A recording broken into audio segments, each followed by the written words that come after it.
Assalamualaikum warahmatullahi wabarakatuh. Semoga kita semua diberikan keberkahan dalam hidup. Amin ya rabbal alamin. Raja bertanya, siapa manusia paling mulia? Jawaban Abu Nawas tak pernah terpikirkan. Baginda Harun ar-Rasyid, penguasa Baghdad yang megah, suatu pagi terlihat termenung di singgasananya. Bukan urusan negara yang membebani pikirannya, melainkan sebuah pertanyaan filosofis yang tiba-tiba terlintas. Siapakah sebenarnya manusia paling mulia di muka bumi ini? Pertanyaan itu terus mengusik benaknya, seolah menuntut sebuah jawaban yang absurd dan tak terbantahkan. Para penasehat dan ulama istana telah dipanggil, namun tak ada satupun jawaban mereka yang memuaskan hati Baginda. Mereka sibuk merujuk kitab-kitab suci, mentafsirkan ayat-ayat, dan memuji-muji kebaikan para nabi dan orang-orang soleh. Namun, Baginda merasa bahwa kemuliaan sejati mungkin terletak pada sesuatu yang lebih sederhana, namun mendalam. Melihat Baginda yang terus gelisah, Sang Wazir Agung akhirnya mengusulkan satu nama yang mungkin bisa memberikan pencerahan, Abu Nawas. Ampun tuanku, mungkin hanya Abu Nawas yang bisa memberikan sudut pandang yang berbeda.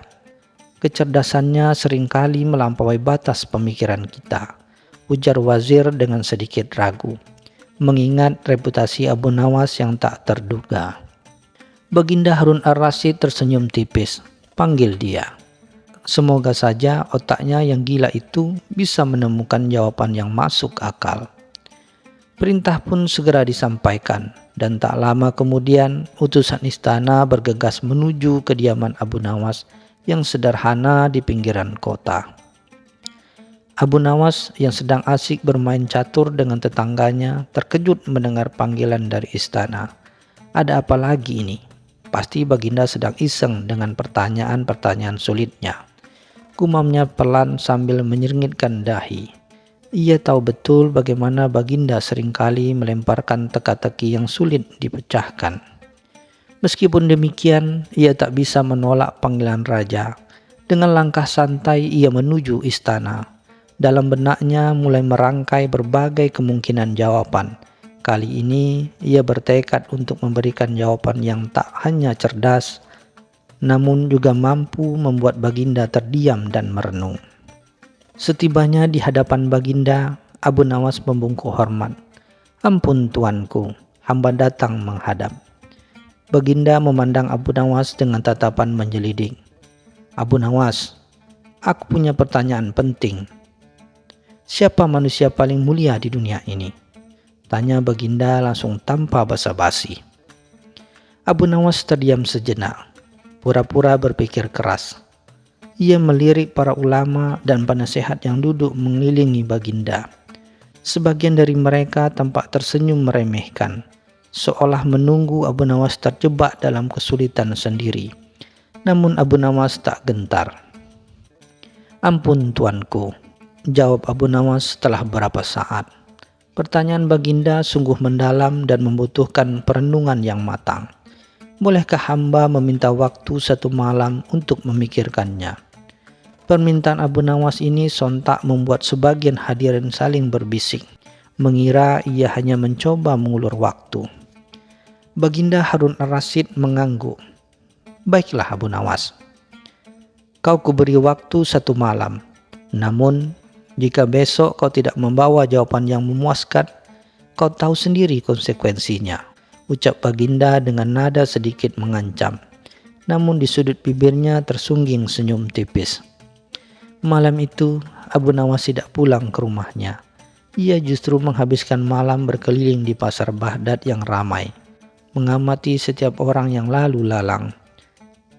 Ia berbicara dengan para pedagang, pengemis, tukang roti, bahkan para penjahat kecil yang bersembunyi di balik kegelapan. Ia mencari sesuatu, sebuah petunjuk yang bisa membantunya merumuskan jawaban. Banyak yang mengira Abu Nawas gila. Bagaimana mungkin ia mencuri jawaban atas pertanyaan filosofis di tengah keramaian pasar? Namun Abu Nawas yakin jawaban atas kemuliaan manusia tak selalu ditemukan dalam kitab-kitab tebal, melainkan dalam kehidupan sehari-hari yang sederhana dan apa adanya. Keesokan paginya, Abu Nawas kembali menghadap Baginda dengan wajah yang cerah. Para hadirin telah berkumpul, menanti-nanti jawaban apa yang akan keluar dari mulut Abu Nawas yang terkenal menyeleneh itu. Baginda Harun ar-Rasyid duduk tegak, tatapannya penuh harap sekaligus keraguan. "Bagaimana Abu Nawas? Sudahkah kau temukan jawabannya?" tanya Baginda tak sabar. Abu Nawas senyum tipis, seolah menyimpan sebuah rahasia besar yang siap diungkapkan. "Ampun tuanku," kata Abu Nawas sambil menunjuk ke arah jendela istana yang terbuka lebar, memperlihatkan pemandangan kota Baghdad di pagi hari. "Menurut hamba, manusia paling mulia adalah dia yang masih bernapas, sehat, dan memiliki kesempatan untuk berbuat baik setiap harinya." Seketika istana hening. Para ulama dan penasihat saling berpandangan. Tak menyangka jawaban Abu Nawas sesederhana itu, namun sekaligus sangat mendalam. Tidak ada pujian untuk raja, tidak ada kutipan ayat, hanya sebuah observasi tentang kehidupan itu sendiri. Baginda Harun ar-Rasyid menatap Abu Nawas lekat-lekat. Kemudian perlahan sebuah senyuman merekah di wajahnya. "Jelaskan maksudmu Abu Nawas," ujarnya tertarik dengan jawaban yang tak pernah terlintas di benaknya itu. "Tuanku," jawab Abu Nawas, "selama seseorang masih hidup, ia memiliki kesempatan untuk bertobat dari dosa-dosanya, untuk menolong sesama, untuk menyebarkan kebaikan, dan untuk mendekatkan diri kepada Sang Pencipta. Setiap hembusan napas adalah anugerah, sebuah kesempatan untuk memperbaiki diri dan menjadi lebih mulia. Orang yang telah meninggal, tak peduli seberapa mulia ia di masa hidup, tak lagi memiliki kesempatan itu. Maka orang yang masih hidup dan sehat memiliki potensi kemuliaan yang tak terbatas setiap harinya." Baginda Harun ar-Rasyid mengangguk-angguk setuju.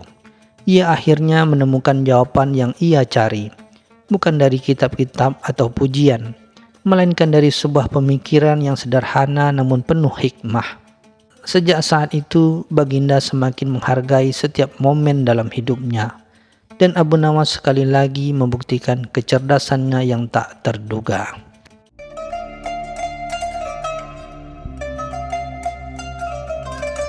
Cerita selanjutnya.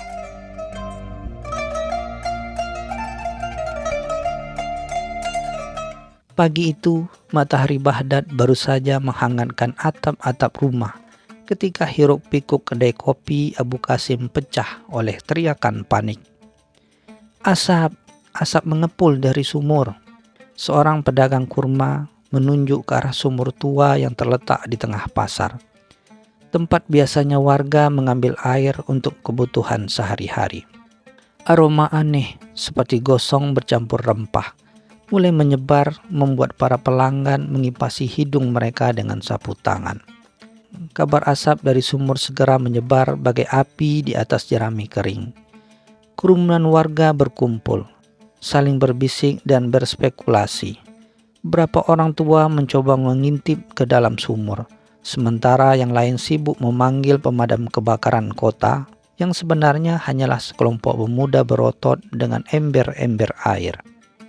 Ketegangan memuncak karena sumur itu adalah sumber air utama bagi banyak keluarga di sekitar pasar.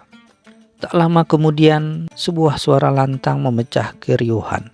"Minggir, minggir, kalian orang-orang bodoh."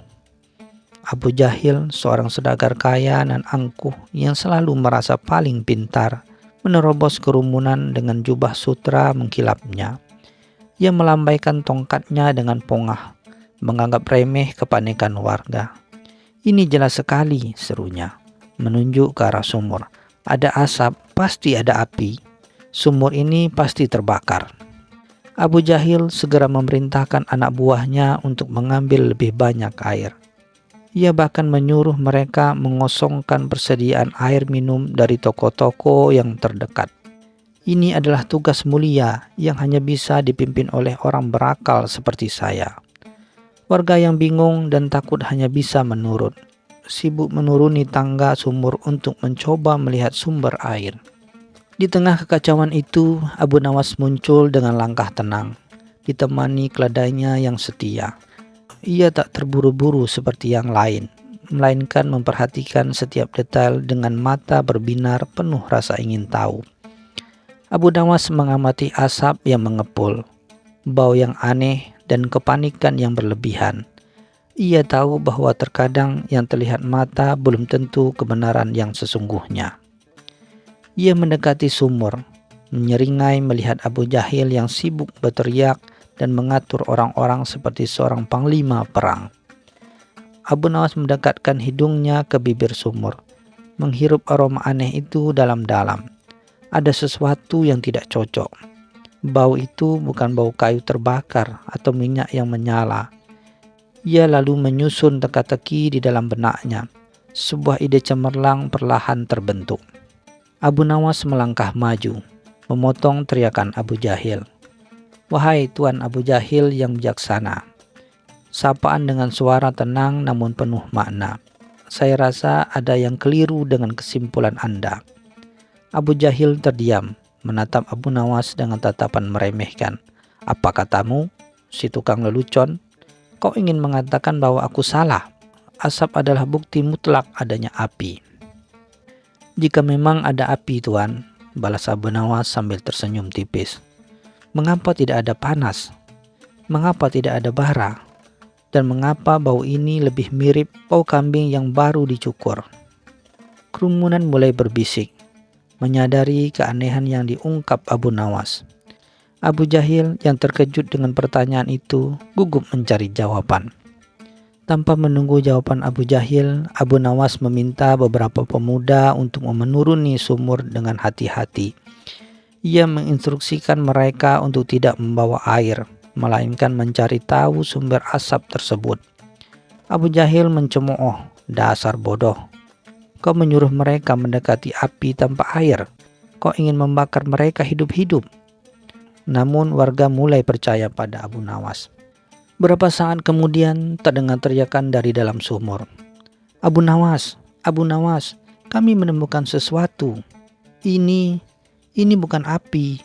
Dengan susah payah para pemuda mengangkat sebuah karung goni besar yang basah dan mengeluarkan bau yang sangat menyengat.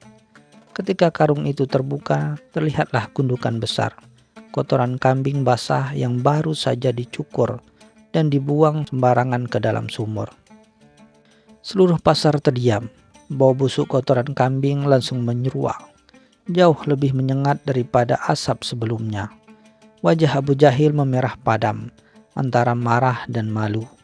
Ia mencoba menutupi hidungnya, tetapi baunya terlalu kuat. "Apa ini? Ini bukan api. Ini menjijikkan," pikirnya, kehilangan semua wibawanya. Abu Nawas tersenyum lebar. "Benar sekali, Tuan Abu Jahil. Ini bukan api, ini adalah kotoran kambing. Seorang pasti membuang limbah ini ke dalam sumur, dan karena reaksi kimia tertentu dengan air, menghasilkan asap dan bau aneh ini. Terkadang, Tuan, ada asap tanpa api. Dan terkadang yang terlihat jelas belum tentu kebenaran yang sesungguhnya." Kerumunan warga meledak dalam tawa, menertawakan kebodohan Abu Jahil yang baru saja dipertontonkan. Wajah Abu Jahil benar-benar merah padam. Ia merasa sangat malu di hadapan seluruh warga Baghdad yang tadi pagi ia pimpin dengan congkak. Cemoohan dan tawariuh membahana di seluruh pasar. Ia mencoba melarikan diri, namun kakinya terasa lemas. Seluruh investasinya dalam memberi air untuk memadamkan api yang sebenarnya adalah kotoran kambing kini terasa sia-sia dan konyol. Abu Jahil membayangkan bagaimana ia akan menjadi bahan olok-olok di seluruh Baghdad selama berminggu-minggu ke depan. Ia, seorang saudagar kaya raya yang terkenal angkuh, kini harus menanggung malu karena sumur terbakar yang ternyata adalah tumpukan kotoran.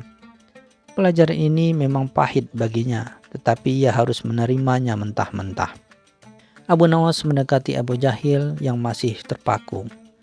"Tuan Abu Jahil," katanya dengan nada yang tidak mengejek, namun penuh kebijaksanaan. "Janganlah setiap asap Anda anggap api. Tidak semua yang terlihat mencurigakan itu berbahaya. Terkadang sesuatu yang sederhana bisa menjadi penyebab kebingungan besar. Penting untuk menyelidiki, bukan langsung menyimpulkan.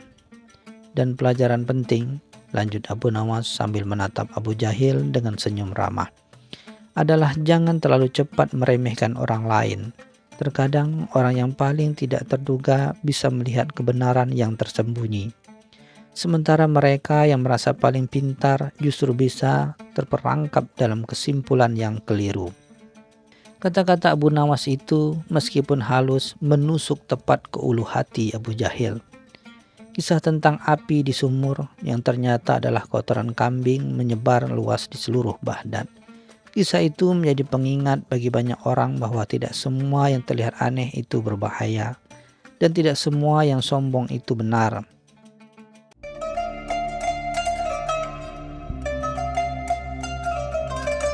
Cerita selanjutnya.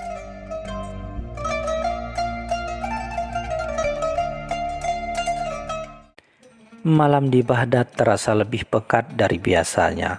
Tidak ada satupun bintang yang berani menampakkan diri, seolah diselimuti oleh kerudung duka yang tebal. Di tengah kegelapan yang mencekam itu, sebuah perintah aneh dikeluarkan dari istana Khalifah Harun ar-Rasyid. Semua lentera kota harus dipadamkan selama seminggu penuh. Warga Baghdad yang terbiasa dengan gemerlap lampu malam kini terpaksa meraba-raba dalam kegelapan, diliputi kebingungan dan kekhawatiran. Kabar mengenai titah Khalifah ini menyebar bagai bisikan angin, mengundang beragam spekulasi. Ada yang menduga ini adalah ujian kesabaran. Ada pula yang berbisik tentang kutukan yang menimpa kota. Di tengah kekacauan itu, seorang pemuda kurus dengan sorot mata cerdik, Abu Nawas, justru terlihat tenang. Ia duduk di beranda rumahnya, menikmati keheningan malam yang tak biasa, seolah menyimpan rahasia besar di balik senyum tipisnya. Kegelapan yang melanda Baghdad segera berdampak pada kehidupan sehari-hari. Para pedagang mengeluh dagangan mereka tak laku. Pembeli enggan keluar rumah karena takut tersesat atau dirampok. Pasar yang biasanya riuh kini sunyi. Hanya sesekali terdengar langkah kaki ragu-ragu dan bisikan kekhawatiran. Kehidupan seolah berhenti oleh kegelapan yang tak berujung. Seorang pedagang rempah bakar dengan wajah lesu menghampiri Abu Nawas. "Abu Nawas, akal sehat Khalifah sepertinya telah hilang. Bagaimana mungkin kota sebesar ini hidup tanpa cahaya? Kita semua akan mati kelaparan," keluhnya seraya menggelengkan kepala. Abu Nawas hanya tersenyum simpul, menyeduh secangkir teh min hangat, seolah kegelapan tak sedikit pun mengusik ketenangannya. Kekacauan di kota akhirnya sampai ke telinga Khalifah Harun ar-Rasyid. Ia tahu bahwa keputusannya telah menimbulkan keresahan, namun ia memiliki alasan tersendiri untuk menenangkan rakyatnya dan menguji kecerdasan para cendekiawan. Khalifah mengutus pengawal ke seluruh penjuru Baghdad, mengundang siapa saja yang merasa mampu memberikan solusi atas masalah kegelapan ini. Undangan itu juga sampai ke gubuk sederhana Abu Nawas. Dengan sikap santai, ia menerima surat undangan dari pengawal istana. "Katakan pada Khalifah, hamba akan datang," ucap Abu Nawas tanpa sedikit pun keraguan. Seolah ia sudah menantikan momen ini sejak lama. Senyum tipisnya semakin lebar, seolah ia telah menemukan kunci untuk membuka misteri malam tak berbintang ini. Balerung istana tampak megah meski hanya diterangi oleh obor-obor redup. Para ulama, cendekiawan, dan para pembesar kota berkumpul. Wajah mereka tegang dan cemas, Mereka telah mencoba berbagai cara untuk meyakinkan Khalifah agar membatalkan titahnya. Namun semua sia-sia.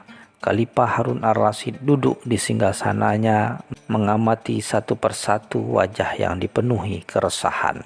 Tiba-tiba seseorang tubuh kurus melangkah masuk, memecah keheningan.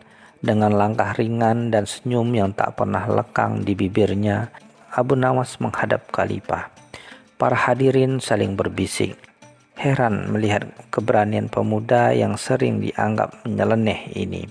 Khalifah sendiri menatap Abu Nawas dengan tatapan menyelidik, penasaran akan apa yang akan diucapkannya. "Abu Nawas, apakah kau datang untuk mengeluh seperti yang lain?" tanya Khalifah dengan nada dingin. Abu Nawas membungkuk hormat, lalu dengan suara tenang menjawab, "Ampun Tuan Khalifah, hamba datang bukan untuk mengeluh, melainkan untuk menawarkan solusi. Namun sebelum itu, izinkan hamba mengajukan sebuah pertanyaan." Para hadirin terkejut, berani-beraninya Abu Nawas mengajukan syarat kepada Khalifah. Khalifah menyeringai, "Silakan Abu Nawas, aku ingin tahu seberapa cerdas dirimu." Abu Nawas kemudian berkata, "Tuanku, kita berada di kegelapan yang sama. Namun mengapa hati sebagian dari kita terasa lebih gelap daripada yang lain? Bukankah terang dan gelap adalah dua sisi dari koin yang sama?" Pertanyaan Abu Nawas membuat para ulama saling pandang, mencoba mencerna maksud di balik ucapannya. Khalifah Harun ar-Rasyid terkesima mendengar pertanyaan Abu Nawas yang tak terduga.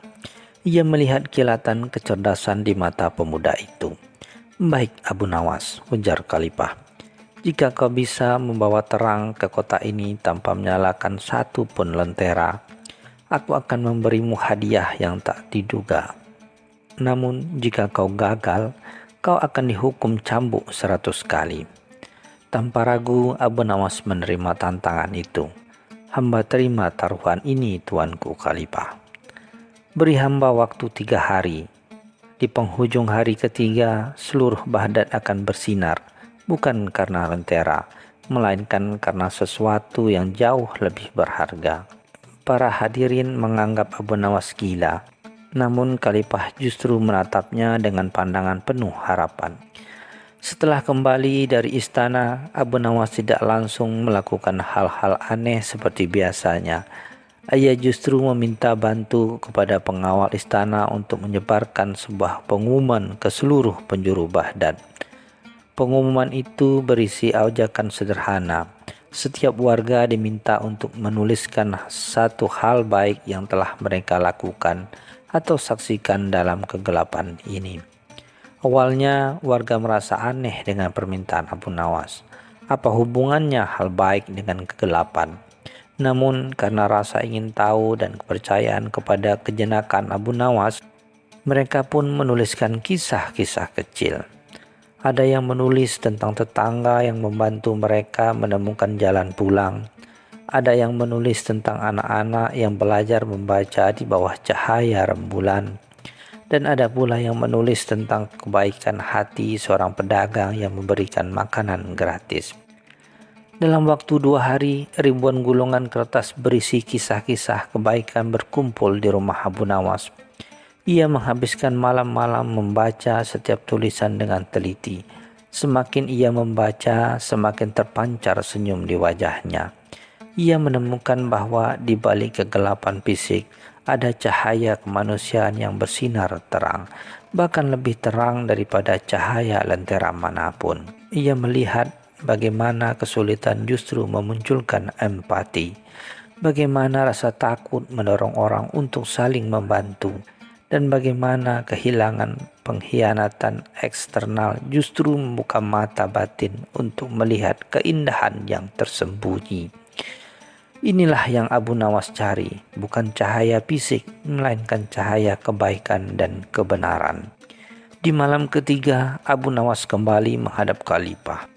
Kali ini ia membawa serta kereta kuda yang dipenuhi gulungan-gulungan kertas. Di hadapan Khalifah dan para pembesar, Abu Nawas tidak menyalakan lentera, tidak pula mengeluarkan obor. Ia hanya meminta setiap orang yang hadir untuk mengambil satu gulungan kertas secara acak. Saat setiap orang membaca gulungan yang mereka pegang, senyuman mulai terpancar di wajah-wajah yang sebelumnya muram. Kisah-kisah kebaikan yang mereka baca adalah milik mereka sendiri, milik tetangga mereka, milik warga Baghdad yang selama ini mereka anggap telah kehilangan harapan. Balerong istana yang redup kini terasa dipenuhi kehangatan, bukan dari nyala api, melainkan dari kilau kebaikan hati. "Tuan Khalifah," kata Abu Nawas. Suaranya menggelegar di balerung yang kini terasa lebih hidup. "Anda meminta terang tanpa lentera, dan inilah terangnya. Terang ini tidak datang dari api, melainkan dari hati yang peduli, dari tangan yang membantu, dan dari jiwa yang berbagi." Ia kemudian meminta para pengawal untuk membaca beberapa kisah dengan lantang. Setiap kisah yang dibacakan mengundang decak kagum dan haru. Ada cerita tentang seorang ibu yang berbagi sisa makanannya dengan tetangga yang kelaparan. Tentang seorang anak yang menuntun orang tua buta melewati jalan yang gelap. Dan tentang seorang pemuda yang menghibur teman-temannya dengan cerita-cerita lucu di tengah keheningan malam. Terang yang dipancarkan dari kisah-kisah ini jauh lebih menyinari daripada cahaya ribuan lentera. Khalifah Harun ar-Rasyid bangkit dari singgasananya, matanya berkaca-kaca. Ia tidak menyangka bahwa titah anehnya justru akan mengungkap keindahan tersembunyi dalam diri rakyatnya. "Abu Nawas," ucapnya dengan suara bergetar, "kau telah membuka mataku. Aku mengira kegelapan akan membuat mereka putus asa. Namun kau menunjukkan kepadaku bahwa justru dalam kegelapanlah cahaya sejati itu bersinar." Para hadirin pun bertepuk tangan. Mereka menyadari bahwa selama ini mereka terlalu fokus pada kegelapan bising, hingga lupa akan cahaya yang ada di dalam diri mereka sendiri. Abu Nawas tidak menyalakan satupun lentera, namun ia telah menerangi seluruh Baghdad dengan cahaya kebijaksanaan. "Tuanku Khalifah," lanjut Abu Nawas, "habis gelap terbitlah terang. Bukan sekadar perubahan waktu dari malam ke siang, melainkan sebuah metafora. Setiap kesulitan, setiap kegelapan, ada kesempatan bagi kita untuk menemukan kekuatan dalam diri, untuk melihat kebaikan di sekitar kita, dan untuk bersinar lebih terang dari sebelumnya." Kata-kata Abu Nawas meresap ke dalam sanubari setiap orang yang hadir. Mereka memahami bahwa terang sejati bukanlah sekadar ketiadaan gelap, melainkan kehadiran kebaikan, kasih sayang, dan harapan. Khalifah memerintah agar lentera-lentera boleh dinyalakan kembali, namun dengan pesan yang berbeda, agar setiap nyala lentera mengingatkan mereka akan cahaya yang jauh lebih besar di dalam diri. Keesokan harinya, Baghdad kembali bercahaya, namun kali ini cahaya lentera terasa berbeda, bukan hanya sekadar penerangan jalan, melainkan simbol harapan dan kebersamaan. Kisah-kisah kebaikan yang dikumpulkan Abu Nawas dicetak dan disebarkan ke seluruh kota, menjadi pengingat akan kekuatan yang tersembunyi di balik kegelapan.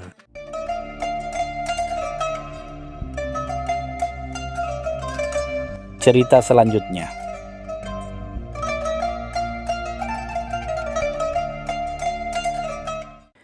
Matahari Baghdad siang itu terasa terik menyengat, namun keramaian pasar tak pernah surut.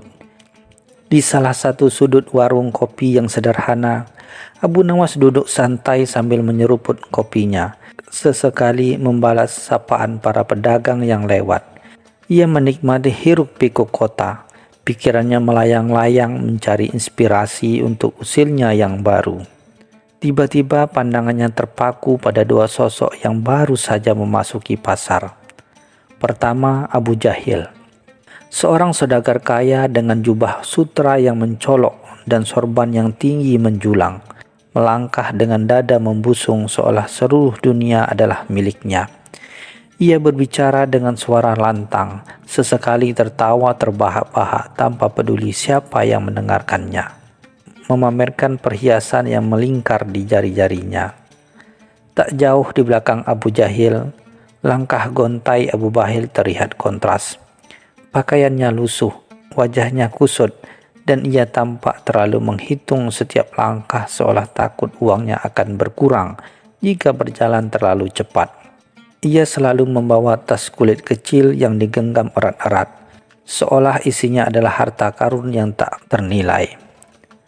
Padahal orang-orang tahu Abu Bahil sangat enggan mengeluarkan uang sepeser pun. Abu Nawas tersenyum tipis.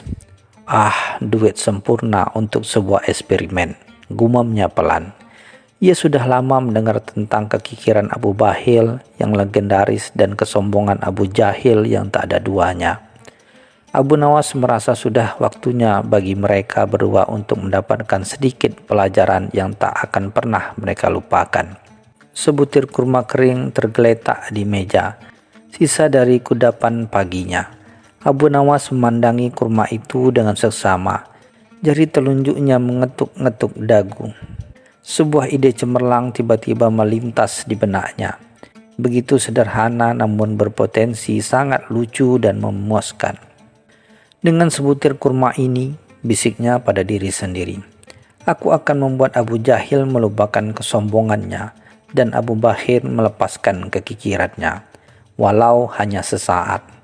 Senyum licik terukir di wajah Abu Nawas. Ia tahu kali ini tidak akan mudah. Namun tantangan itulah yang membuatnya bersemangat. Keesokan harinya, Abu Nawas mulai mengamati kedua targetnya dengan lebih seksama. Ia mengikuti Abu Jahil ke pasar, mencatat bagaimana ia memperlakukan para pedagang kecil dengan angkuh, menawar harga serendah-rendahnya seolah-olah barang dagangan mereka tak bernilai.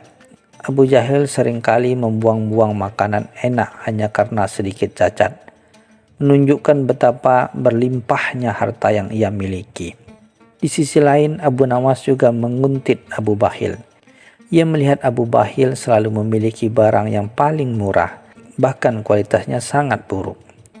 Abu Bahil seringkali pura-pura batuk atau mengeluh sakit perut agar tidak perlu membayar makanan atau minuman yang ditawarkan padanya. Bahkan untuk urusan kecil, ia selalu mencari cara untuk menghindar dari pengeluaran. Setelah beberapa hari mengamati, Abu Nawas merasa sudah cukup mengumpulkan data. Ia menyusun rencana yang rumit, namun tampak alami. Pertama, ia akan mendekati Abu Bahil dengan dalil meminta bantuan. Sebuah trik yang ia tahu akan membuat Abu Bahil sangat tidak nyaman. Aku akan menyiapkan sebuah panggung kecil di taman kota, pikir Abu Nawas. Di sana, dengan alasan yang sangat meyakinkan, aku akan membuat mereka berdua bertemu dan tanpa sadar terlibat dalam tipuanku. Ia membayangkan reaksi mereka dan senyumnya semakin lebar. Peralatan yang dibutuhkan Abu Nawas sangatlah sederhana. Sebutir kurma kering yang ia simpan rapi, sebuah cawan kecil, dan sebuah sapu tangan bersih. Kurma itu adalah inti dari rencananya, simbol dari apa yang akan ia tukarkan. Ini bukan hanya tentang kurma, gumam Abu Nawas sambil memegang kurma itu. Ini tentang pelajaran tentang nilai sejati dari sesuatu, dan betapa konyolnya kesombongan dan kekikiran. Ia merasa yakin bahwa rencananya akan berjalan lancar dan Baghdad akan mendapatkan hiburan yang baru. Suatu sore, Abu Nawas sengaja bertemu Abu Bahil di dekat pintu gerbang kota. Dengan wajah malas, Abu Nawas mendekati Abu Bahil. "Wahai Tuan Abu Bahil yang budiman," katanya dengan suara lembut. "Hamba sedang dalam kesulitan besar. Ayah hamba jatuh sakit dan kami butuh uang untuk membeli obat-obatan. Bisakah Tuan sudi meminjamkan hamba beberapa dirham?" Abu Bahil seperti yang sudah diperkirakan Abu Nawas langsung pucat pasi. Ia gelagapan mencari alasan untuk menolak. "Tenggorokanku sakit. Aku juga sedang tidak punya uang, Abu Nawas," katanya sambil memegangi dadanya. pura-pura sakit keras. Melihat reaksi Abu Bahil, Abu Nawas pura-pura menghela napas panjang. Baiklah Tuan, jika begitu setidaknya bisakah Tuan ikut hamba ke taman kota? Ada seorang tabib kenalan hamba yang mungkin bisa membantu, dan dia berjanji akan datang ke sana sore ini. Abu Bahil yang selalu ingin mendapatkan sesuatu secara gratis dan takut jika menolak ia akan kehilangan kesempatan untuk mendapatkan pengobatan gratis, akhirnya setuju dengan enggan. Mereka pun berjalan menuju taman kota. Di sana Abu Nawas telah menyiapkan tempat duduk di bawah pohon rindang. Tak lama kemudian Abu Jahil lewat. Dengan sengaja Abu Nawas melambaikan tangan ke arah Abu Jahil. "Wahai Tuan Abu Jahil, sungguh suatu kehormatan bertemu dengan Anda di sini." Abu Jahil yang selalu senang menjadi pusat perhatian dengan angkuh mendekati mereka. "Ada apa ini Abu Nawas? Apa gerangan yang membuatmu mengganggu ketenanganku?" tanyanya dengan nada meremehkan. Tanpa sedikit pun melirik Abu Bahil yang berdiri gemetaran di samping Abu Nawas. Abu Nawas tersenyum misterius. "Tuanku berdua," katanya dengan suara yang dibuat seolah-olah penting. "Saya baru saja menemukan sesuatu yang sangat berharga dan saya ingin kalian berdua menjadi saksi. Sesuatu yang nilainya melebihi emas dan perak." Abu Jahil tampak tertarik, sementara Abu Bahil semakin gelisah, khawatir akan ada biaya yang harus ia tanggung.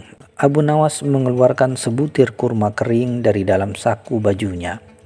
Ia memegang kurma itu dengan hati-hati, seolah benda itu adalah permata paling langka di dunia. "Kurma ini," katanya, "adalah kurma yang sangat istimewa. Dikatakan bahwa siapapun yang mampu menukarkan sesuatu yang sangat berharga dengan kurma ini, keberuntungan tak terhingga dan hati yang lapang." Abu Jahil tertawa terbahak-bahak. "Hahaha, apa-apaan ini Abu Nawas? Sebutir kurma kering? Omong kosong semacam apa ini?" Abu Bahil di sisi lain matanya langsung berbinar. "Apa itu benar Abu Nawas? Kurma itu bisa membuat hati lapang? Berapa harganya? Aku tidak punya uang." Abu Nawas menatap Abu Jahil dengan serius. "Wahai Tuan Abu Jahil, bersediakah Tuan menukar kesombongan Tuan dengan kurma ini? Lepaskanlah sejenak sikap angkuh Tuan dan rasakan nikmatnya kerendahan hati." Abu Jahil terdiam, terkejut dengan tawaran itu. Ia ingin menolak, namun rasa penasaran dan harga dirinya sebagai orang kaya yang selalu punya segalanya membuatnya berpikir dua kali. Kemudian Abu Nawas menoleh ke Abu Bahil. "Tuan Abu Bahil, bersediakah Tuan menukar kekikiran Tuan dengan kurma ini? Untuk sejenak saja, lupakan hasrat untuk menyimpan setiap keping dirham, dan biarkan kebaikan mengalir." Abu Bahil melongo. Menukar kekikiran, ini adalah hal yang paling sulit baginya. "Jika kalian berdua bersedia melakukan itu," lanjut Abu Nawas, "maka kurma ini akan menjadi milik kalian. Kalian bisa memakannya bersama dan rasakanlah sendiri keajaibannya."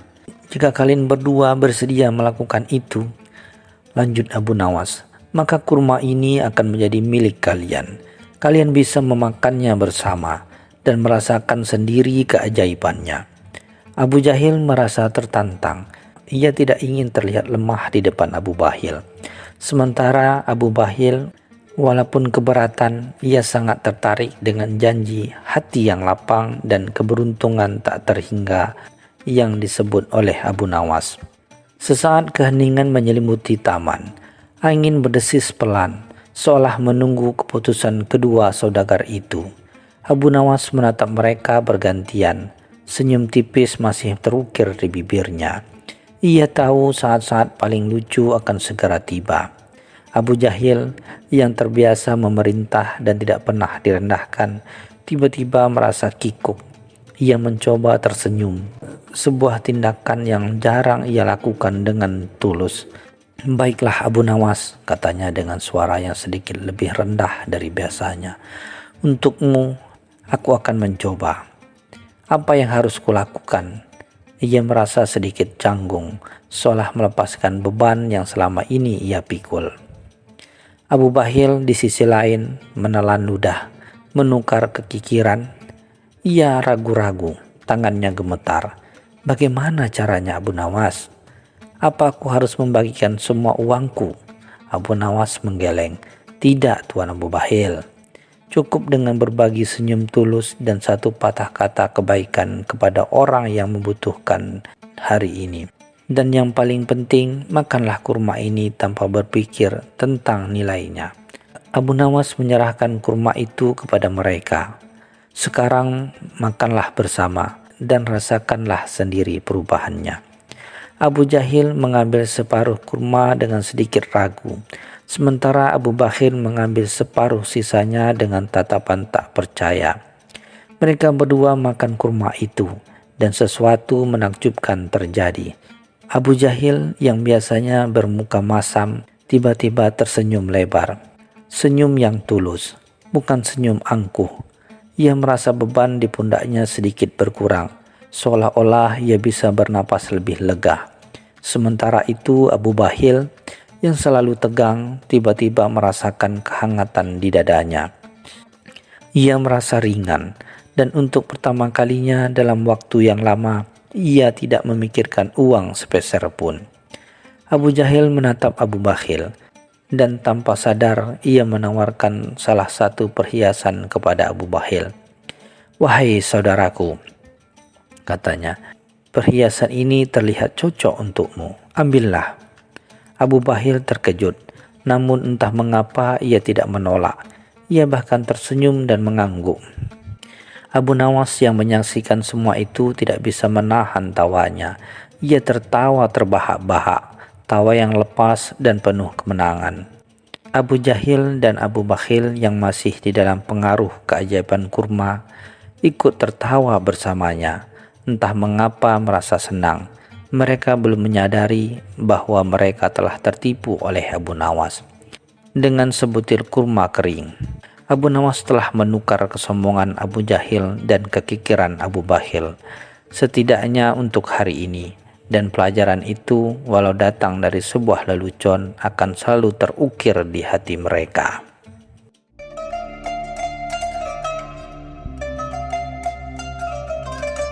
Cerita selanjutnya.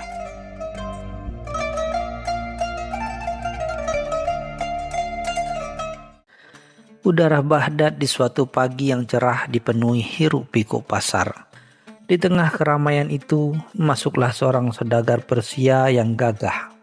Abu Jahil namanya, dengan rombongan unta bermuatan barang dagangan. Ia dikenal angkuh dan kerap meremehkan siapa saja yang dianggapnya tak selepel. Dengan jubah sutra berkilauan dan sorban mahal, Abu Jahil berjalan menyusuri pasar. Memandang rendah para pedagang kecil, ia sesekali meludah sembarangan, menunjukkan arogansi yang tak terbendung. Pasar ini paus sekali. Mana ada barang berkualitas di tempat seperti ini? Gerutnya keras-keras, memastikan semua orang mendengarnya. Tak jauh dari tempat Abu Jahil berdiri, Abu Nawas sedang duduk santai di sebuah kedai kopi, menyeruput kopinya sambil sesekali melemparkan senyum jenaka kepada para pelanggan. Ia mengenakan pakaian sederhana, namun matanya memancarkan kecerdasan dan kenakalan yang tak terduga. Sebuah rencana licik mulai terbentuk di benaknya saat ia melihat tingkah pola Abu Jahil. Abu Nawas bangkit dari tempat duduknya dan perlahan mendekati rombongan Abu Jahil. Dengan sengaja ia tersandung dan menjatuhkan beberapa buah kurma di dekat kaki unta sang saudagar. "Astagfirullah, maafkan hamba Tuan. Unta ini sangat gagah. Sampai-sampai hamba tidak sadar telah menghalangi jalannya," kata Abu Nawas dengan nada pura-pura kagum. Padahal matanya melirik sekilas ke arah Abu Jahil yang mencibir. Abu Jahil menatap Abu Nawas dengan pandangan meremehkan. "Hanya seorang pengemis yang ceroboh. Minggir kau," hardiknya. Namun Abu Nawas tak gentar. Ia malah tersenyum tipis dan berkata, Ah, Tuan Saudagar terlalu merendah. Unta Tuan ini sungguh istimewa. Konon unta pilihan bisa membaca pikiran dan bahkan melakukan hal yang tak terduga. Merasa tertantang oleh ucapan Abu Nawas, Abu Jahil tertawa mengejek. Omong kosong, unta hanyalah unta. Apa yang bisa dilakukannya selain mengangkut barang dan makan rumput?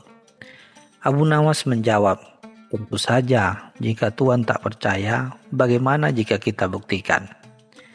Besok pagi, di alun-alun kota, biarkan unta Tuan menunjukkan keistimewaannya. Tantangan pun diterima dengan sombong oleh Abu Jahil. Pagi berikutnya, alun-alun kota Baghdad ramai dipenuhi penduduk yang penasaran. Kabar tentang tantangan Abu Nawas dan Abu Jahil telah menyebar ke seluruh penjuru kota. Abu Nawas datang dengan penampilan biasa, namun membawa sebuah karung kecil dan senyum licik yang tak pernah lepas dari bibirnya. Ia terlihat tenang dan percaya diri. Ia menata beberapa benda kecil di hadapan unta Abu Jahil yang tampak kebingungan. Dengan gerakan pelan, Abu Nawas seolah-olah berbisik ke telinga unta, padahal ia sedang menyusun strategi. Mata-mata penonton menuju kepadanya, menantikan pertunjukan yang dijanjikan.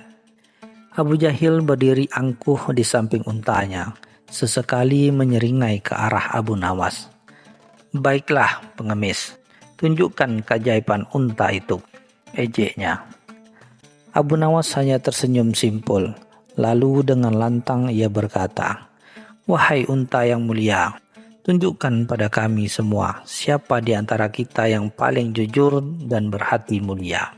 Mengejutkan semua orang, unta tersebut tiba-tiba menjatuhkan lidahnya tepat ke arah sandal Abu Jahil.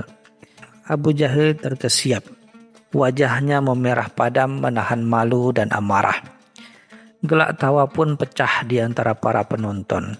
Abu Nawas hanya mengangkat bahu, seolah berkata, "Lihatlah, unta ini memang cerdas." Abu Jahil mencoba menguasai diri. "Ia hanya kebetulan," teriaknya. Namun suaranya terdahulu gugup. Abu Nawas mendekati unta itu lagi. Lalu dengan suara lebih keras ia berkata, "Baiklah, wahai unta yang sakti, tunjukkanlah lagi siapa di antara kita yang paling banyak membual dan paling sering meludah sembarangan." Kali ini unta itu kembali meludah, dan ludahnya mendarat tepat di jubah mahal Abu Jahil. Kali ini ludahnya lebih banyak dan mengenai bagian depan jubahnya. Sontak seluruh alun-alun meledak dalam tawa yang lebih riuh. Abu Jahil dengan jubah penuh ludah dan wajah merah padam tak bisa berkata-kata. Ia ingin menyangkal, namun bukti ada di depan mata. Ia baru saja menjilat ludah sendiri, dalam arti kiasan, karena arogansi telah dipermalukan oleh seekor unta. Keheningan sesaat melanda alun-alun setelah tawa mereda. Semua mata tertuju pada Abu Jahil yang kini tampak sangat menyedihkan. Jubahnya kotor, wajahnya pucat pasi, dan ia tak berani menatap siapapun. Harga dirinya hancur berkeping-keping di hadapan seluruh penduduk Baghdad. Ia yang selalu membanggakan diri, kini dipermalukan oleh kecerdikan Abu Nawas dan kesaksian seekor unta. Abu Jahil merasa seolah-olah seluruh dunia menertawakannya. Ia sadar tidak ada jalan keluar dari situasi ini. Ia telah sesumbar dan kini harus membayar mahal kesombongannya. Ia ingin melarikan diri, tetapi kakinya terasa lemas dan malu membuatnya terpaku di tempat. Abu Nawas mendekati Abu Jahil dengan senyum kemenangan. "Bagaimana Tuan Saudagar? Tidakkah unta Tuan ini sungguh luar biasa?" Abu Jahil mengertakkan gigi, namun ia tahu ia harus mengakui kekalahannya. Dengan suara bergetar dan sangat pelan, hampir tak terdengar, ia berucap, "Baiklah, kau menang Abu Nawas. Untamu sungguh istimewa." Para penonton menahan napas. Mereka tidak menyangka Abu Jahil akan mengucapkan pujian itu. Ini adalah momen langka. di mana kesombongan harus tunduk pada kecerdasan. Abu Nawas hanya tersenyum tipis, bukan untukku Tuan, tetapi unta Tuan sendiri yang berbicara kebenaran. Ia hanya perlu sedikit bantuan untuk mengungkapkannya. Meskipun terpaksa, pujian Abu Jahil terhadap Abu Nawas menjadi perbincangan hangat di Baghdad selama berhari-hari. Sejak hari itu, Abu Jahil menjadi sedikit lebih rendah hati. Ia tak lagi meludah sembarangan di pasar, dan ia berpikir 2 kali sebelum meremehkan orang lain. Pelajaran pahit itu membuatnya sadar bahwa kesombongan hanya akan berujung pada kehinaan. Sementara itu, Abu Nawas kembali ke kedai kopi favoritnya, menyeruput kopi hangat dengan senyum puas. Ia telah membuktikan bahwa kecerdasan dan humor dapat mengalahkan kesombongan dan keangkuhan. Kisah menjilat ludah sendiri ini menjadi legenda di Baghdad, sebagai pengingat bahwa orang paling sombong pun bisa dipaksa untuk mengakui kehebatan orang lain, bahkan jika itu adalah hal yang paling tidak ingin mereka lakukan.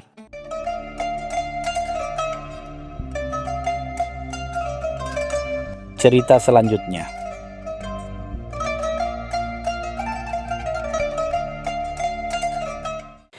Di sudut kedai kopi yang ramai di Baghdad, Abu Nawas termenung sambil menyeruput kopinya. Matanya tertuju pada 2 sosok yang duduk tak jauh darinya, Abu Jahil dan Abu Bakhil. Keduanya terkenal seantero Baghdad, bukan karena kebaikan hati, melainkan karena tabiat buruk mereka. Abu Jahil dengan kebodohannya yang tak tertandingi, selalu merasa paling tahu dan merendahkan orang lain.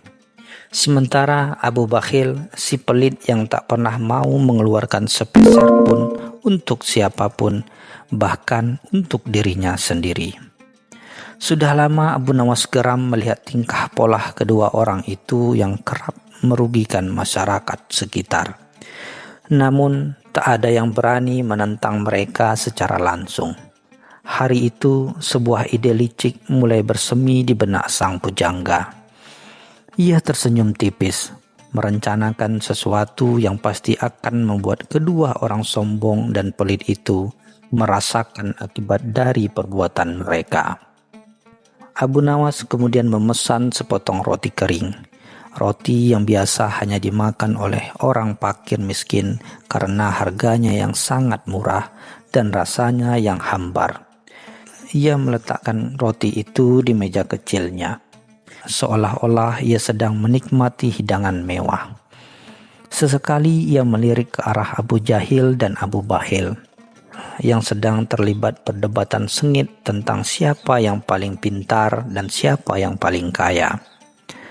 "Ah, betapa lezatnya roti ini," gumam Abu Nawas cukup keras sehingga terdengar oleh kedua orang itu. Ia sengaja mengunyah dengan suara keras, seolah-olah setiap gigitannya adalah sebuah kenikmatan surgawi. Abu Jahil dan Abu Bakhil yang mendengar celotehan Abu Nawas menoleh dengan pandangan meremehkan. Mereka merasa jijik melihat Abu Nawas yang menurut mereka hanya seorang pengangguran tak berguna. Setelah beberapa saat, Abu Nawas bangkit dari tempat duduknya dan menghampiri meja Abu Jahil dan Abu Bakhil. Dengan senyum ramah yang dibuat-buat, ia menyapa mereka. "Wahai tuan-tuan yang mulia, saya dengar kalian sedang berdiskusi serius. Bolehkah saya bergabung?" Abu Jahil dan Abu Bakhil saling pandang, sedikit terkejut dengan keberanian Abu Nawas. Biasanya orang-orang akan menjauhi mereka. "Untuk apa? Apa urusanmu?" tanya Abu Jahil dengan nada meremehkan. "Tidak ada, hanya ingin berbagi cerita dan mungkin berbagi kebahagiaan dengan sepotong roti yang luar biasa ini," jawab Abu Nawas sambil menunjuk roti keringnya dengan bangga. Abu Bakhil langsung mencurigai tawaran tersebut, takut Abu Nawas akan meminta imbalan. Namun rasa penasaran Abu Jahil menguasai dirinya. Abu Nawas kembali ke mejanya, diikuti oleh tatapan heran Abu Jahil dan Abu Bakhil. Saya tahu ini mungkin terdengar aneh, tapi saya ingin mengajak kalian bertaruh, kata Abu Nawas sambil menunjuk roti keringnya. Siapa di antara kalian yang bisa membuat saya menangis hanya dengan melihat roti ini, akan saya beri seluruh kekayaan yang saya miliki. Abu Jahil dan Abu Bakhil saling bertatapan. Mata mereka berbinar. Mereka tahu Abu Nawas tidak memiliki kekayaan. Tetapi mereka melihat ini sebagai kesempatan untuk mempermalukan dan menertawakan Abu Nawas. Mereka membayangkan betapa lucunya melihat Abu Nawas menyerahkan apa yang disebut seluruh kekayaan yang pastilah tidak seberapa. Abu Jahil yang merasa paling pandai maju pertama. Ia mulai mengolok-olok roti kering itu, menyebutnya sampah, tidak layak dimakan, dan bahkan menuduh Abu Nawas telah membuang-buang uang untuk membeli sesuatu yang tidak berguna. Ia berharap kata-kata kasar akan menyentuh hati Abu Nawas dan membuatnya sedih. Namun Abu Nawas hanya tersenyum simpul, tidak menunjukkan tanda-tanda kesedihan sedikit pun. Apakah itu saja? Aku kira kau lebih kreatif, Abu Jahil, ejek Abu Nawas. Abu Jahil merasa malu dan kesal. Kini giliran Abu Bakhil. Ia mencoba pendekatan lain. Ia mulai mengeluh tentang betapa mahalnya harga makanan di pasar, betapa sulitnya mencari nafkah, dan betapa borosnya orang-orang yang membeli roti kering. Ia bahkan mengklaim bahwa roti itu seharusnya diberikan kepada orang miskin daripada dimakan oleh Abu Nawas. Ia berpikir bahwa penderitaan dan keluhan akan membuat Abu Nawas menangis. Tapi sekali lagi Abu Nawas hanya tersenyum. Kalian berdua gagal, katanya dengan tenang. Sekarang giliranku. Kalian yang akan menangis hanya karena melihat roti ini. Jika kalian tak bisa, maka kalian harus melakukan apapun yang kuperintahkan.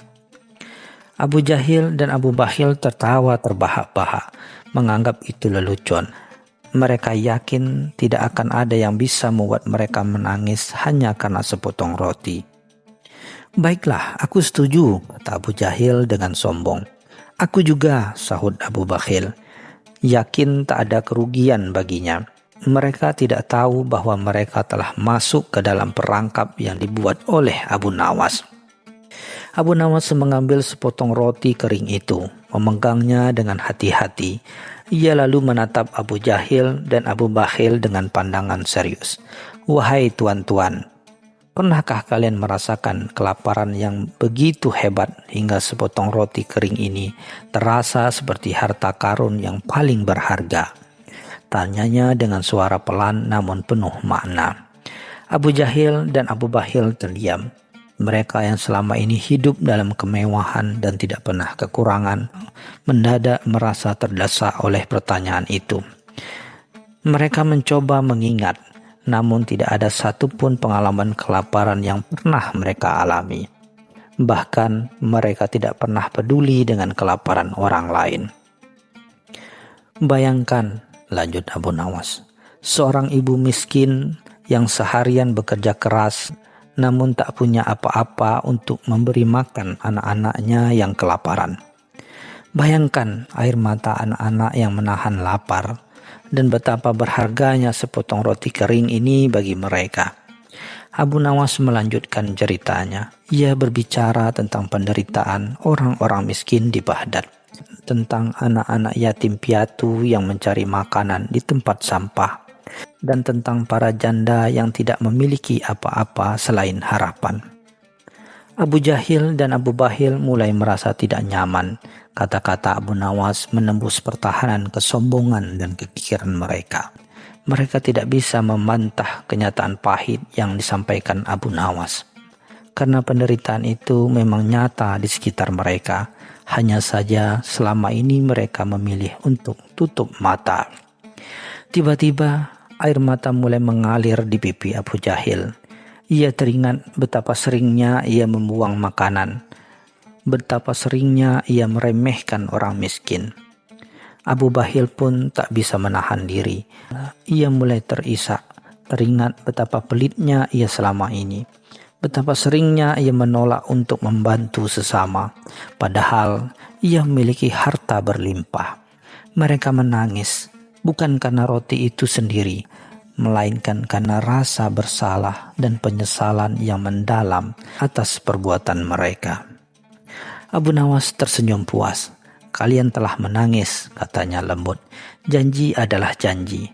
Mulai hari ini, gunakan sebagian harta dan kepandaian kalian untuk membantu mereka yang membutuhkan. Buktikan bahwa kalian bisa menjadi manusia yang lebih baik." Sejak hari itu, Abu Jahil dan Abu Bakhil memang menjadi sedikit lebih dermawan dan tidak lagi begitu sombong, meskipun sesekali sifat lama mereka masih muncul. Namun setidaknya sepotong roti kering telah membuka mata hati mereka berkat kecerdikan Abu Nawas.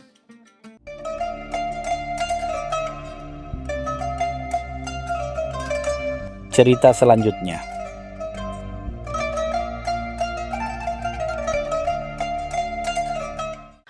Udara Baghdad di suatu pagi yang cerah dipenuhi hiruk-pikuk pasar.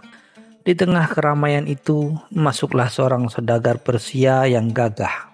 Abu Jahil namanya, dengan rombongan unta bermuatan barang dagangan. Ia dikenal angkuh dan kerap meremehkan siapa saja yang dianggapnya tak selepel. Dengan jubah sutra berkilauan dan sorban mahal, Abu Jahil berjalan menyusuri pasar, memandang rendah para pedagang kecil. Ia sesekali meludah sembarangan, menunjukkan arogansi yang tak terbendung.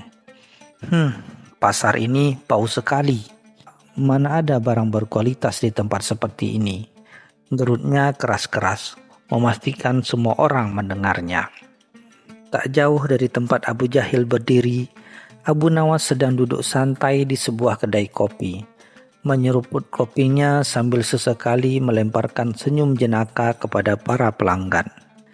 Ia mengenakan pakaian sederhana, namun matanya memancarkan kecerdasan dan kenakalan yang tak terduga. Sebuah rencana licik mulai terbentuk di benaknya saat ia melihat tingkah pola Abu Jahil. Abu Nawas bangkit dari tempat duduknya dan perlahan mendekati rombongan Abu Jahil. Dengan sengaja ia tersandung dan menjatuhkan beberapa buah kurma di dekat kaki unta sang saudagar. "Astagfirullah, maafkan hamba Tuan. Unta ini sangat gagah. Sampai-sampai hamba tidak sadar telah menghalangi jalannya," kata Abu Nawas dengan nada pura-pura kagum.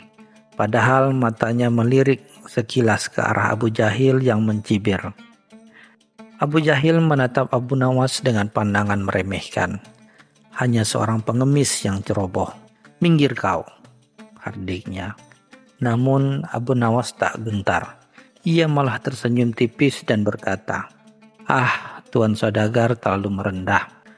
Unta Tuan ini sungguh istimewa. Konon unta pilihan bisa membaca pikiran dan bahkan melakukan hal yang tak terduga." Merasa tertantang oleh ucapan Abu Nawas, Abu Jahil tertawa mengejek. "Omong kosong. Unta hanyalah unta. Apa yang bisa dilakukannya selain mengangkut barang dan makan rumput?" Abu Nawas menjawab, "Tentu saja, jika Tuan tak percaya, bagaimana jika kita buktikan? Besok pagi, di alun-alun kota, biarkan unta Tuan menunjukkan keistimewaannya." Tantangan pun diterima dengan sombong oleh Abu Jahil. Pagi berikutnya, alun-alun kota Baghdad ramai dipenuhi penduduk yang penasaran. Kabar tentang tantangan Abu Nawas dan Abu Jahil telah menyebar ke seluruh penjuru kota. Abu Nawas datang dengan penampilan biasa, namun membawa sebuah karung kecil dan senyum licik yang tak pernah lepas dari bibirnya. Ia terlihat tenang dan percaya diri. Ia menata beberapa benda kecil di hadapan unta Abu Jahil yang tampak kebingungan. Dengan gerakan pelan, Abu Nawas seolah-olah berbisik ke telinga unta, padahal ia sedang menyusun strategi. Mata-mata penonton menuju kepadanya, menantikan pertunjukan yang dijanjikan. Abu Jahil berdiri angkuh di samping untanya, sesekali menyeringai ke arah Abu Nawas. Baiklah pengemis, tunjukkan keajaiban unta itu, ejeknya. Abu Nawas hanya tersenyum simpul, lalu dengan lantang ia berkata, "Wahai unta yang mulia, tunjukkan pada kami semua siapa di antara kita yang paling jujur dan berhati mulia." Mengejutkan semua orang, unta tersebut tiba-tiba menjatuhkan lidahnya tepat ke arah sandal Abu Jahil. Abu Jahil terkesiap, wajahnya memerah padam menahan malu dan amarah. Gelak tawa pun pecah di antara para penonton. Abu Nawas hanya mengangkat bahu, seolah berkata, "Lihatlah, unta ini memang cerdas." Abu Jahil mencoba menguasai diri. "Ia hanya kebetulan," teriaknya. Namun suaranya terdahulu gugup. Abu Nawas mendekati unta itu lagi. Lalu dengan suara lebih keras ia berkata, "Baiklah, wahai unta yang sakti, tunjukkanlah lagi siapa di antara kita yang paling banyak membual dan paling sering meludah sembarangan." Kali ini unta itu kembali meludah, dan ludahnya mendarat tepat di jubah mahal Abu Jahil. Kali ini ludahnya lebih banyak dan mengenai bagian depan jubahnya. Sontak seluruh alun-alun meledak dalam tawa yang lebih riuh. Abu Jahil dengan jubah penuh ludah dan wajah merah padam tak bisa berkata-kata. Ia ingin menyangkal, namun bukti ada di depan mata. Ia baru saja menjilat ludah sendiri, dalam arti kiasan, karena arogansi telah dipermalukan oleh seekor unta. Keheningan sesaat melanda alun-alun setelah tawa mereda. Semua mata tertuju pada Abu Jahil yang kini tampak sangat menyedihkan. Jubahnya kotor, wajahnya pucat pasi, dan ia tak berani menatap siapapun. Harga dirinya hancur berkeping-keping di hadapan seluruh penduduk Baghdad. Ia yang selalu membanggakan diri, kini dipermalukan oleh kecerdikan Abu Nawas dan kesaksian seekor unta. Abu Jahil merasa seolah-olah seluruh dunia menertawakannya. Ia sadar tidak ada jalan keluar dari situasi ini. Ia telah sesumbar dan kini harus membayar mahal kesombongannya.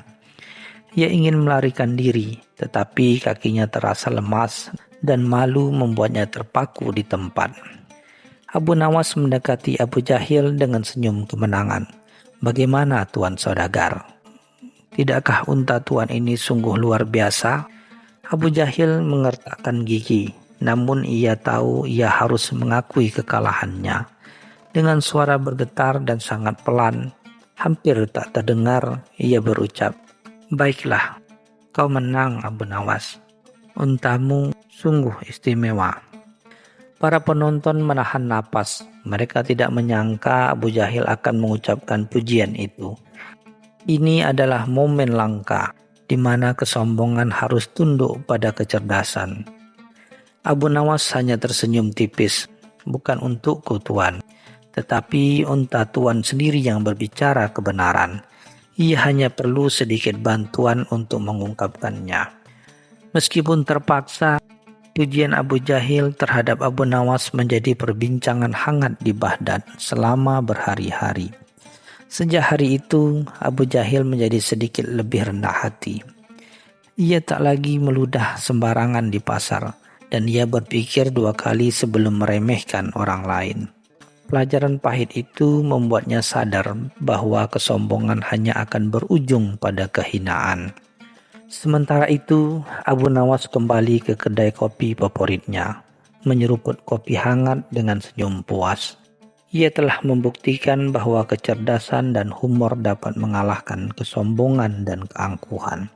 Kisah menjilat ludah sendiri ini menjadi legenda di Baghdad, sebagai pengingat bahwa orang paling sombong pun bisa dipaksa untuk mengakui kehebatan orang lain, bahkan jika itu adalah hal yang paling tidak ingin mereka lakukan.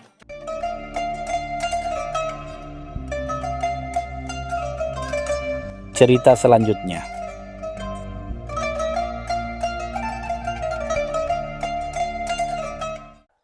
Pagi itu, matahari di Baghdad mulai menyinari atap-atap rumah dengan sinarnya yang keemasan. Di sebuah warung kopi sederhana, Abu Nawas duduk santai, menyesap kopinya sambil mendengarkan celotehan para pedagang. Wajahnya tampak lebih cerah dari biasanya, seolah ada ide berlian yang baru saja menetes di benaknya. Namun ketenangan itu tak berlangsung lama. Seorang prajurit istana dengan langkah tergesa-gesa menghampiri Abu Nawas. Wajahnya penuh kekhawatiran.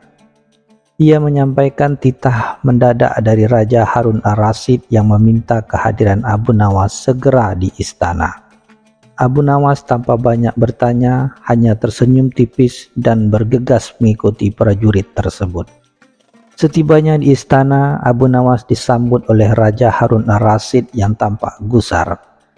"Abu Nawas," ujar raja dengan nada berat, "negeriku sedang dilanda musibah aneh.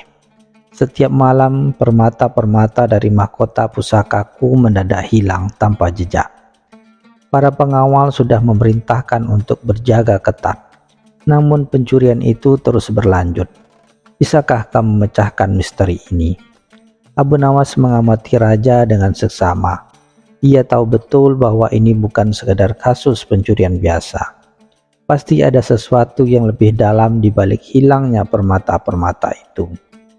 Dengan tenang, Abu Nawas menjawab, "Ampun Baginda Raja, izinkan hamba memikirkan hal ini sejenak. Namun sebelum itu hamba membutuhkan waktu semalam untuk mengamati keadaan di istana ini tanpa gangguan." Raja Harun ar-Rasyid menyetujui permintaan Abu Nawas, meskipun ia sedikit ragu dengan cara penyelesaian masalah yang tidak biasa ini. Abu Nawas kemudian meminta izin untuk menempati sebuah ruangan kecil di dekat pembendaharaan istana, dan hanya meminta satu hal aneh, sebuah obor dan secangkir kopi. Para pengawal istana saling berpandangan, bingung dengan permintaan Abu Nawas yang tak masuk akal ini. Sepanjang malam, Abu Nawas terlihat duduk termenung di dalam ruangan gelap tersebut. Tidak ada yang tahu apa yang ia lakukan. Namun keesokan paginya, dengan senyum kemenangan ia menghadap raja dan berkata, "Baginda Raja, hamba telah menemukan pelakunya. Namun untuk mengungkapnya, Baginda harus bersedia melakukan satu hal yang sangat sederhana." "Apa yang harus kulakukan Abu Nawas?" tanyanya. Abu Nawas kemudian meminta raja untuk mengeluarkan perintah kepada seluruh pelayan istana agar tidak ada seorang pun yang menyentuh, bahkan sekadar melirik pintu pembendaharaan selama 3 hari 3 malam. Raja mengerutkan kening, bingung dengan perintah aneh ini, namun tetap menyetujui demi mencari tahu dalang dibalik hilangnya permata-permata itu. Para pelayan istana pun mengetahui perintah raja, meskipun mereka saling berbisik dan bertanya-tanya. Mereka menduga Abu Nawas sedang menjalankan sihir atau ritual aneh untuk mengusir roh-roh jahat yang mungkin mencuri permata. Suasana di sekitar pemendaharaan menjadi tegang, diselimuti aura misteri yang diciptakan oleh perintah Abu Nawas. Pada malam kedua, Abu Nawas diam-diam mengawasi setiap sudut istana, terutama area di sekitar pembendaharaan. Ia tidak memasang perangkap fisik yang rumit, melainkan mengandalkan pengamatannya yang tajam. Ia memperhatikan bahwa salah seorang pelayan wanita yang bertugas membersihkan area dekat pembendaharaan setiap pagi selalu tampak tergesa-gesa dan menghindari tatapan mata para penjaga setelah menyelesaikan pekerjaannya. Ada aura kecemasan yang terpancar darinya, sesuatu yang tidak bisa dibandingkan dengan pelayanan lain. Abu Nawas juga menyadari bahwa setiap kali ia memeriksa area di luar pembendaharaan pada pagi hari, ia menemukan jejak debu halus yang sedikit berbeda di dekat jendela kecil yang menghadap ke taman belakang istana. Jendela itu seharusnya selalu tertutup rapat. Kecurigaannya semakin menguat. Ia kemudian meminta salah seorang pengawal kepercayaan raja untuk diam-diam menaburkan serbuk sari bunga berwarna cerah di ambang jendela perbendaharaan pada malam ketiga, tanpa sepengetahuan pelayan lainnya. Keesokan paginya, seperti biasa, pelayan wanita itu datang untuk membersihkan area tersebut. Abu Nawas dan beberapa pengawal yang telah diberitahu raja diam-diam mengawasinya dari kejauhan. Setelah pelayan itu menyelesaikan pekerjaan dan bergegas pergi, Abu Nawas segera memeriksa ambang jendela yang menemukan jejak serbuk sari berwarna cerah yang mengarah ke taman belakang. Ia kemudian mengikuti jejak samar itu dan menemukan setumpuk kecil permata yang disembunyikan di balik semak-semak samar yang rimbun. Ketika pelayan itu dipanggil menghadap raja, Abu Nawas menunjukkan jejak serbuk sari yang sama di ujung jarinya, yang pasti ia dapatkan saat membuka jendela untuk menyembunyikan permata curiannya. Terpojok dengan bukti yang tak terbantahkan, pelayan wanita itu akhirnya mengaku ia telah memanfaatkan kelalaian para penjaga yang lebih fokus pada pintu utama perbendaharaan dan secara diam-diam membuka jendela kecil di malam hari untuk mengambil permata, lalu menyembunyikannya di taman sebelum membawanya keluar istana secara bertahap. Raja Harun ar-Rasyid kembali dibuat kagum oleh ketelitian dan kemampuan observasi Abu Nawas yang berhasil mengungkap kejahatan hanya dengan mengandalkan akal dan pengamatan yang cermat. Setelah mengetahui seluruh kebenarannya, Raja Harun ar-Rasyid tidak dapat menyembunyikan kekagumannya terhadap Abu Nawas.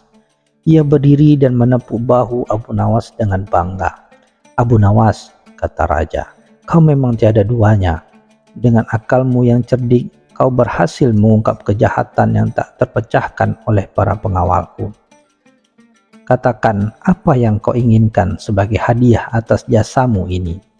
Para menteri dan pembesar istana yang menyaksikan kejadian itu saling berpandangan, menduga Abu Nawas akan meminta emas, perak, atau jabatan tinggi. Namun Abu Nawas hanya tersenyum simpul. Tatapan matanya menunjukkan bahwa ia telah memikirkan ini jauh sebelumnya. Ia tahu betul nilai dari kebijaksanaan, dan ia tidak akan menukarnya dengan harta benda yang fana. "Ampun Baginda," jawab Abu Nawas dengan rendah hati.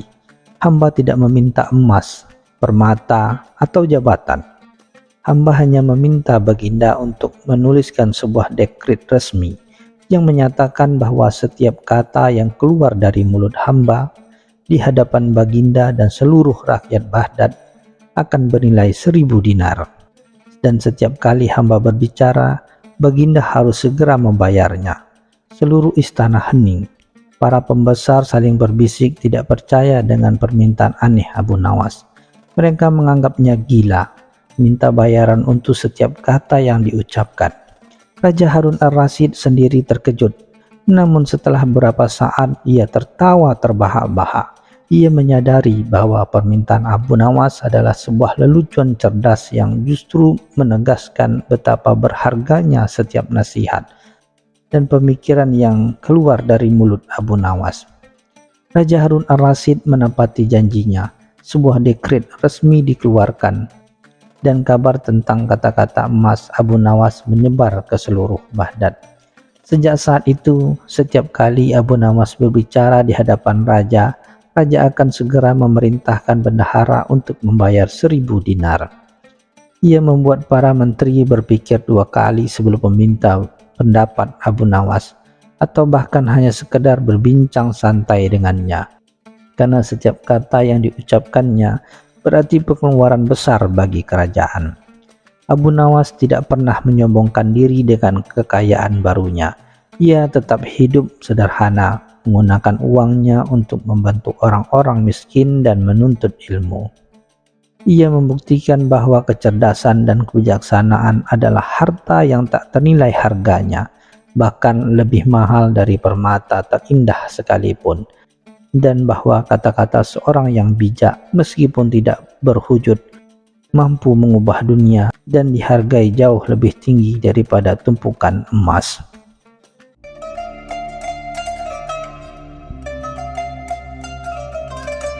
Cerita selanjutnya.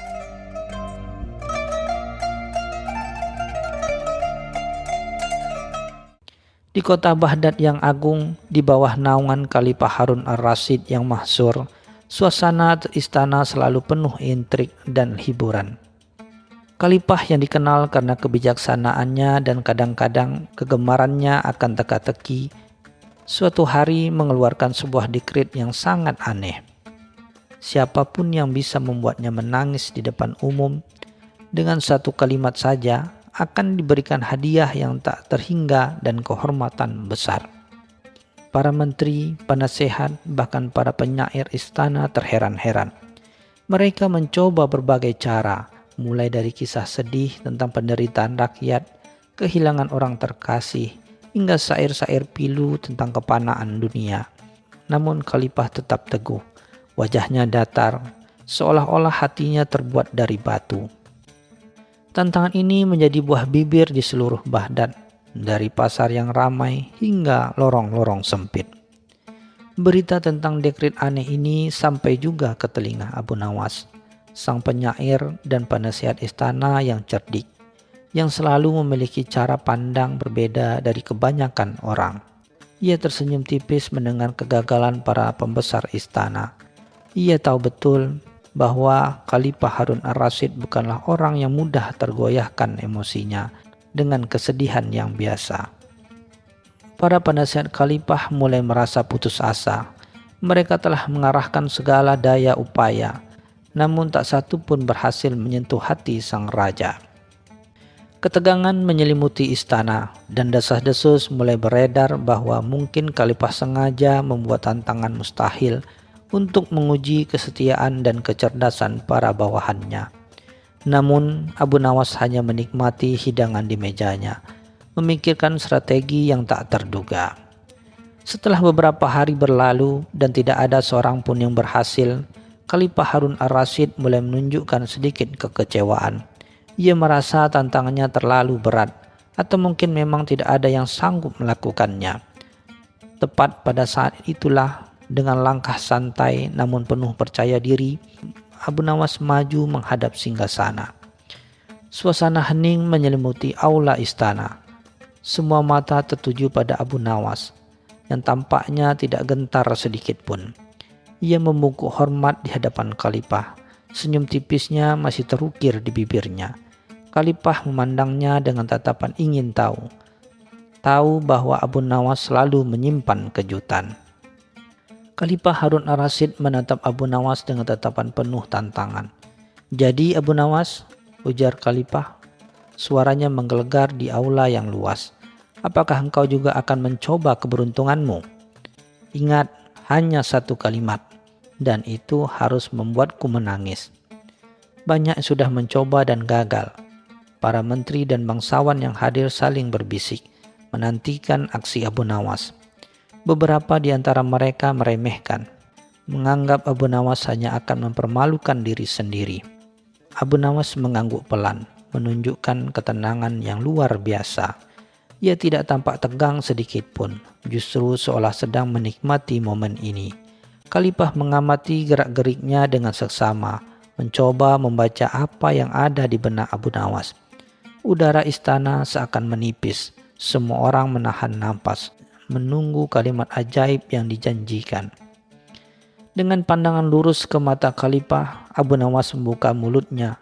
Ia tidak menggebu-gebu, tidak pula menggunakan nada yang dramatis. Suaranya datar, namun kata-katanya menusuk langsung ke inti. "Paduka yang mulia," ucap Abu Nawas dengan tenang. "Apakah Paduka yakin setelah semua ini berakhir, Paduka akan tetap menjadi Paduka?"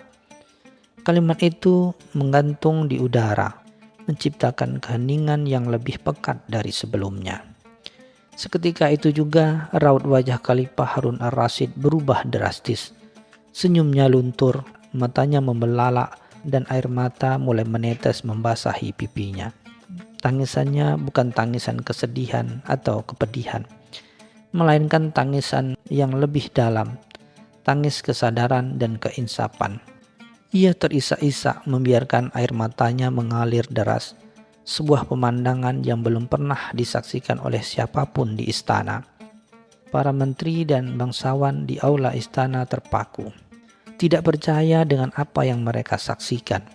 Raja yang perkasa, yang tak pernah menunjukkan emosi di depan umum, kini menangis terseduh-seduh di hadapan Abu Nawas. Mereka berbisik, mencoba memahami yang diucapkan Abu Nawas, yang telah menguncang sang khalifah hingga ke lubuk hati. Abu Nawas tetap berdiri tenang, membiarkan khalifah melampiaskan perasaannya. Ia tahu bahwa kalimatnya telah menyentuh sesuatu yang jauh lebih fundamental bagi khalifah daripada sekedar kesedihan duniawi. Tangisan khalifah berlangsung cukup lama, hingga akhirnya ia mengangkat wajahnya, mata merah dan bengkak, namun dengan tatapan yang kini memancarkan pemahaman yang mendalam. Setelah tangisan mereda, Khalifah Harun al-Rasyid turun dari singgasananya. Langkahnya berat namun pasti. Ia mendekati Abu Nawas dan tanpa ragu ia berlutut di kaki sang penyair. Sebuah pemandangan yang membuat seluruh istana terdiam kaget. "Abu Nawas," ujar Khalifah dengan suara parau, "kau telah membuka mataku. Aku menangis bukan karena sedih, melainkan karena engkau mengingatkanku bahwa kepanaan dan ketidakabadian semua kekuasaan ini. Kalimatmu mengingatkan bahwa suatu hari nanti semua gelar, semua kemuliaan ini akan hilang dan aku akan kembali menjadi hambanya yang biasa." Abu Nawas tersenyum tipis, membantu Khalifah berdiri. Ia memahami betul bahwa Khalifah telah menyadari hakikat kehidupan, bahwa kekuasaan hanya titipan sementara.